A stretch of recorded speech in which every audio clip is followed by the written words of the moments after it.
I started out as a teacher, teaching 7th grade English, which makes a lot of sense when I tell you what happens. And I really enjoyed it. I was very good at it. I did all kinds of activities, too many, really. I did, like the ski club, and I did ran the newsletter for the school, and I just tried to make everything better, and I thought that I could do everything.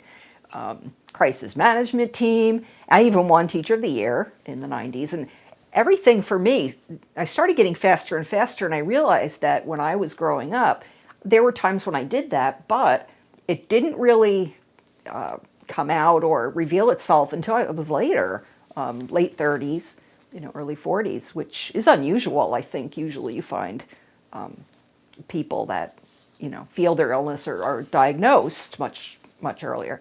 And that's when I thought I also had spells of being depressed, and I didn't know why I was crying all the time.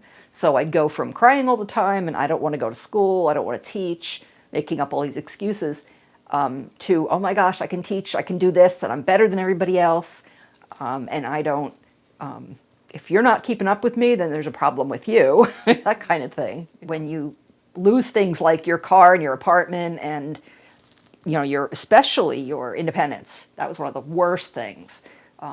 And being a teacher and being independent and doing all these activities and being in charge, it just felt so good, to be, everything was working out, everything was amazing. I didn't recognize what was going on though, but eventually I was diagnosed with bipolar 2. And at first, when you find that out, it changes your whole life.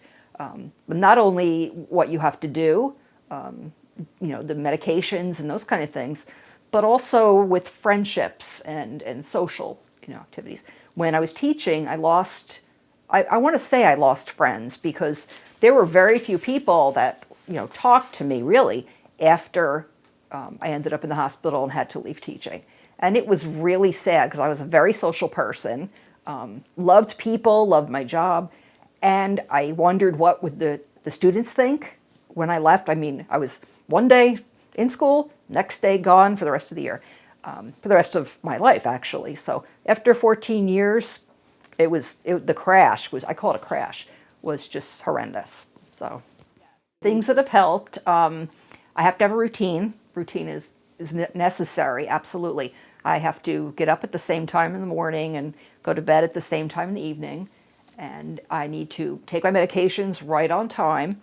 A lot of people don't understand that. They don't understand the sleep thing. I say they say, you sleep too much, and you don't understand. You really need to understand that. Also, things like pet therapy has become a really big part of my life.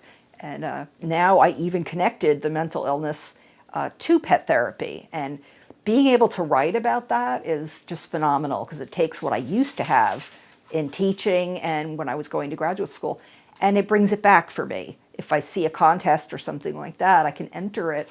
And I have won several things, and it's amazing. It just gives you one of the feelings that you used to have of being successful and gives it back to you.